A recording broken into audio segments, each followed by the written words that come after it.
মাননীয় মুখ্যমন্ত্রী মমতা বন্দ্যোপাধ্যায়ের অনুপ্রেরণায় মাননীয় সাংসদ ও বারাসাত সংসদীয় জেলা সভাপতি ডক্টর কাকলি ঘোষ দস্তিদার ও রাজারহাট নিউ টাউনের বিধায়ক তাপস চ্যাটার্জির সহযোগিতায় এবং 12 নম্বর ওয়ার্ডের পৌরমাতা মমতা মণ্ডল ও প্রাক্তন পৌরপিতা আজিজুল হোসেন মণ্ডলের ঐকান্তিক সহযোগিতায় 12 নম্বর ওয়ার্ড তৃণমূল কংগ্রেস কর্মীবৃন্দের পরিচালনায় স্বেচ্ছায় রক্তদান শিবির আয়োজন করা হলো।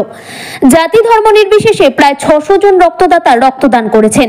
এই রক্তদান উৎসবে বিশিষ্ট অতিথি হিসেবে উপস্থিত ছিলেন বিধায়ক তাপস চ্যাটার্জি, আরাত্রিকা ভট্টাচার্য, দেবরাজ চক্রবর্তী, দেবাংশু ভট্টাচার্য। এছাড়াও উপস্থিত ছিলেন তৃণমূলের বিভিন্ন কর্মীবৃন্দ এবং এলাকাবাসীরা। আজকে 12 নম্বর ওয়ার্ডে তাপস চ্যাটার্জি সকলের প্রিয় বিধায়ক, ওনার সহযোগিতা এবং আপনার দাদার উদ্যোগে এত বড় একটা রক্তদান শিবির, এখনো কিন্তু 600 প্রায় অধিক রক্তদান হয়ে গেছে, কি বলবেন?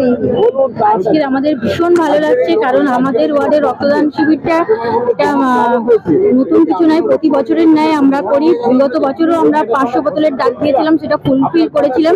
ঠিক একই রকম ভাবে এবছরও আমরা 600 বোতলের ডাক দিয়েছি এবং আমাদের মাননীয় বিধায়কের উদ্যোগে আমাদের ওয়ার্ডে আমাদের সভাপতি তাপস দা সহ আমাদের সমস্ত কর্মীবৃন্দের সহযোগিতায় আমাদের ওয়ার্ডে যে আজকে 600 বোতল ফুলফিল হতে চলেছে, তার জন্য সত্যিই আমরা গর্বিত। কারণ রক্তদানের মতো মহৎ আর মানবিক সামাজিক কাজ হয় বলে, এর থেকে ভালো কাজ হয় বলে আমার অন্ততপক্ষে জানা নেই। কারণ আর এখন যে রক্তদান করতে মানুষের যে উৎসাহ, তারা যে উৎসবের আকারে সকাল থেকে লাইন দিয়ে রক্ত দিচ্ছে, তার জন্য আমি সমস্ত রক্তদাতাদেরকে আমার অসংখ্য ধন্যবাদ, কৃতজ্ঞতা জানাই। বিশেষ করে আমাদের ওয়ার্ডের সমস্ত মহিলা রক্তদাতাদের কাছে আমার ধন্যবাদ, কারণ তাদের যে সাহসিকতার পরিচয় তারা দিয়েছে। সাধারণত মহিলারা রক্ত দিতে গেলে একটু ভয় পায়, কিন্তু আমাদের ওয়ার্ডে দেখছি সেটা পুরো উল্টোই দেখলাম, কারণ মহিলারা খুব উৎসাহের সঙ্গে রক্ত দিচ্ছে এবং সেই সমস্ত মহিলাদের সাহসিকতার জন্য আমি অসংখ্য তাদেরকেও ধন্যবাদ জানাই। এবং আমাদের ওয়ার্ডে এই যে 600 বোতল আমরা ফুলফিল করতে পেরে সকলকে নিয়ে আমাদের সমস্ত প্রোগ্রামটা সুন্দরভাবে আমরা সফল করতে পেরে সত্যি আনন্দিত এবং গর্বিত। 12 নম্বর ওয়ার্ড থেকে কর্মসূচি থাকবে। 12 নম্বর ওয়ার্ড থেকে আমাদের প্রতি উন্নয়নের কাজ হয়, অপরদিকে আমাদের সামাজিক কর্মসূচি চলতেই থাকে। কারণ আমাদের আজকে যেমন রক্তদান শেষ হলো, এরপরেই আমাদের মাধ্যমিক পরীক্ষার্থীদের পরিবহনের ব্যবস্থা আমরা করেছি। সেটা আমাদের আগামী দিন 2 ফেব্রুয়ারি থেকে মাধ্যমিক পরিক্ষার্থীদেরকে তাদের পরীক্ষা কেন্দ্রে পৌঁছানোর ব্যবস্থা আমাদের চলবে। যতদিন পরীক্ষা চলবে ততদিন চলবে, তারপর আবার উচ্চ মাধ্যমিকের জন্য এই ব্যবস্থা থাকবে। প্রতিনিয়ত কিছু না কিছু আমাদের কর্মসূচি চলতেই থাকবে। আমরা আগে থেকে ঘোষণা করেছিলাম রক্তদান শিবিরটাকে আমরা 600 ইউনিট রক্ত নেব, আর এটা আমরা উৎসবে পরিণত করবো। এটা আমাদের একটা আজকের ঘোষণাই ছিল এবং সেটা আমরা আশা করছি ফুলফিল হয়ে যাবে। মানে এইটা দিয়ে আমাদের সামনে লোকসভা ভোট, এই লোকসভা ভোটে আমরা একটা আগেই ঘোষণা করেছি যে এবারে আমরা 5000 ভোটে লিড দেবো। এইটা মোটামুটি আমাদের একটা ট্রায়াল যে আমাদের রক্তদানের লোক মানুষ এবারে আসছে, কিভাবে মানুষ আমাদের সহযোগিতা করছে, মানুষের আশীর্বাদ আমাদের সঙ্গে আছে। আমাদের দিদি একটা কথা বলে, আমাদের দল মা মাটি মানুষের দল, তাই মা মাটি মানুষকে নিয়ে আমাদের এই চলার রাস্তা। তাই এই সবাইকে নিয়ে যারা যারা এখানে উপস্থিত হচ্ছে, আপনারা আর ডাক্তারবাবুরা যারা এখানে রক্ত দিচ্ছেন, যারা আমার তৃণমূল কংগ্রেসের কর্মী ভাইরা, সকলকে আন্তরিক শুভেচ্ছা ও অভিনন্দন জানাই।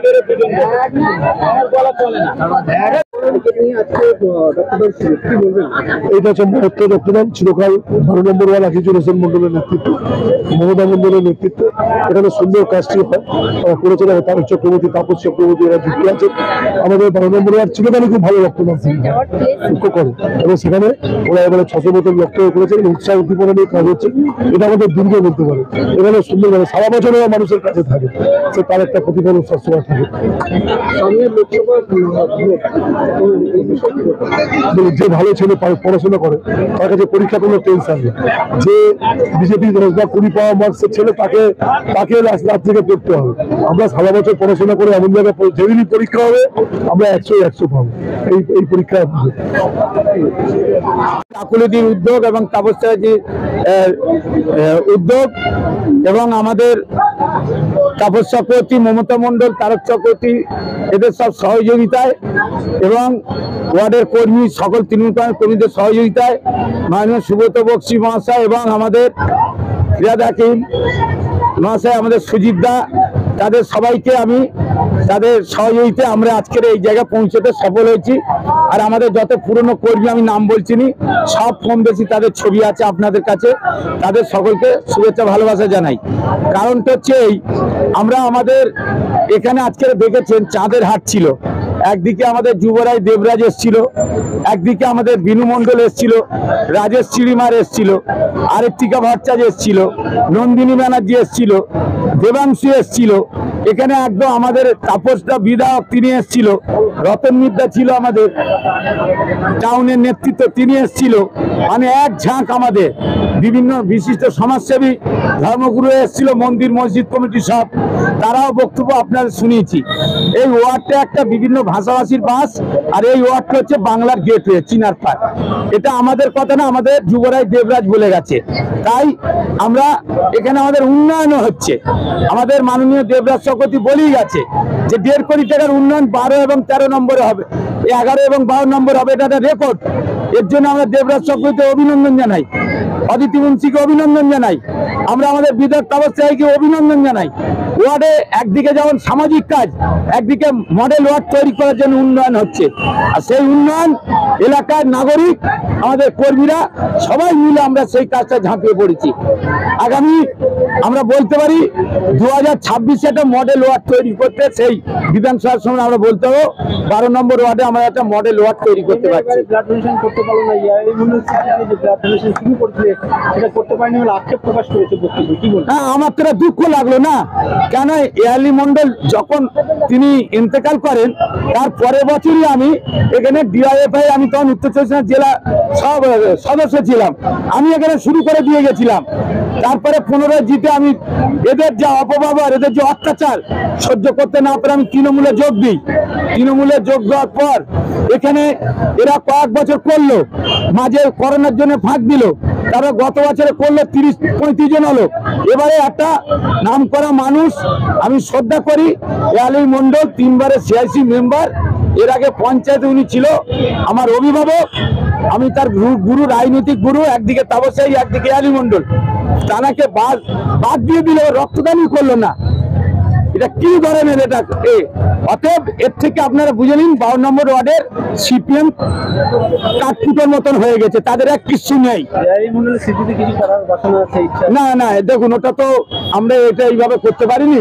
আমরা একটা দল, উনি একটা দল করতো, আমরা ওনার সমবেদনা জানাই, ওনার শুভেচ্ছা ভালোবাসা জানাই, এটাই আমরা চাই। কিন্তু উনি ভালো মানুষ এটা বলতে পারবো। কিন্তু আজ যারা করছে, যারা এই কজন মিলে ঘোরাঘুরি করছে, তাদের মুখগুলো দেখুন, তারা বাড়ি বাড়ি গেলে মানুষ ভোট দেবে না তাদের দেখে। এই জন্য আমাদের লক্ষ্য, আমাদের কাল থেকে আমরা ভোটের কাজে নেমে পড়বো। আমাদের লক্ষ্য 5000 ভোটে লিড দিতে হবে। মিডিয়া গণতন্ত্রের তৃতীয় স্তম্ভ, সমস্ত মিডিয়া বন্ধুরা সকাল থেকে এসছে, তাদেরকে আমি অভিনন্দন, শুভেচ্ছা ভালোবাসা জানাই। সবাই সুস্থ থাকবেন, ভালো থাকবেন, নমস্কার। দাদা, সামনের লোকসভা ভোট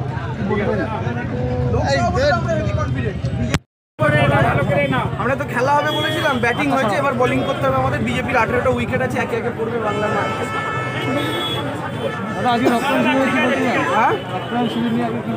এটা খুব ভালো উদ্যোগ, সব জায়গায় এরকম হওয়া উচিত। তো আমি তো মঞ্চ থেকেও বললাম, আবারও বলছি, বিজেপির কেন কোনো রক্তদান শিবির আজ অব্দি আমরা আমাদের চোখে পড়ে না, এটা আমরা বুঝতে পারি না। তৃণমূল কংগ্রেস ভোটের আগেও আছে, ভোটের পরেও আছে। আর রক্তদান এমন একটা দান, আপনারা জানেন বিজ্ঞান এখন এর অল্টারনেটিভ তৈরি করতে পারেনি। ফলে রক্তদানটাই এমন একটা জায়গা যেটা মানুষকেই মানুষের পাশে দাঁড়াতে হবে। এই কাজ তৃণমূল কংগ্রেস করে, কারণ আমরা ভোটের আগেও আছি, ভোটের পরে এর আগে এখানে এসেছি, খুব ভালো লাগে। এখানকার মানুষের যে কালচার, সংস্কৃতি, সেটা একদিকে রাম মন্দির, একদম ধর্ম নিহিত রাজনীতি। যাদের শুনুন, রাস্তায় 2 রকমের ভিখারি দেখতে পাওয়া যায়। এক রকমের ভিখারি হচ্ছেন তারা যারা শারীরিকভাবে অক্ষম, যাদের কারোর হাত পা ভাঙা, কেউ ঠিকঠাক করে হাঁটতে পারে না, তারা যখন আমাদের কাছে যে সাহায্য চান আমরা সাহায্য করি। কিন্তু আরেক প্রকার ভিখারি থাকেন যাদের হাত পা সচল, সব ভালো, কিন্তু তবুও তারা ভিক্ষা করেন। তারা তখন কি বলেন, রামকে নাম পে 2 পয়সা দিয়ে দে বাবা, ভগবানকে নাম পে 2 পয়সা দিয়ে দে বাবা। বিজেপি হচ্ছে এরকম রাজনৈতিক ভিখারি, যাদের হাত পা সব ঠিক আছে, কাজ করেও খেতে পারে, কিন্তু কাজ করবে না, ভোটে দিয়ে বলবে রামকে নাম পে 2 ভোট দিয়ে দে বাবা। তো এরকম ভিখারিদেরও আমি ভিক্ষা দিই না, আপনারাও দেন না। যাদের শরীর সচল, হাঁটতে পারে, চলতে পারে, এরকম রাজনৈতিক দলকে ভোট দেওয়া উচিত। একদিকে রাম মন্দির, একদিকে জিজ্ঞাসা করেছিলাম যে আপনি এবারে প্রার্থী হবেন কিনা, উনি বলেছেন যে পার্টি যেটা সিদ্ধান্ত নিবে সেটাই হবে। অবশ্যই যায়, অবশ্যই যায়। আমাদের তো দলনেত্রী অভিষেক বন্দ্যোপাধ্যায় তারা যে সিদ্ধান্ত নেবেন তাই। এখন প্রার্থী কারা হবেন, যারা প্রার্থী হবেন তারাও জানেন না, যারা হবেন না তারাও জানেন না, আমিও জানি না, কেউই জানে না, দিদি আর দাদা জানেন। ঠিক আছে, ভালো পরিচালনায় বিদ্যালয় প্রাঙ্গণে এক রক্তদান উৎসবের আয়োজন করা হয়েছে এবং এই উৎসবে ইতিমধ্যে বহু সংখ্যক মানুষ নিজেদের নাম নথিভুক্ত করেছে। দেবাংশু ভট্টাচার্য মহাশয়ের হাতে একটা ইমোশনাল, সবাই করতালি দিয়ে অভিনন্দন জানাবেন। আমরা বরণ করে নিলাম সংসদীয় দলের সদস্য শ্রী দেবনাথ চক্রবর্তী মহাশয়কে। এরপর আমাদের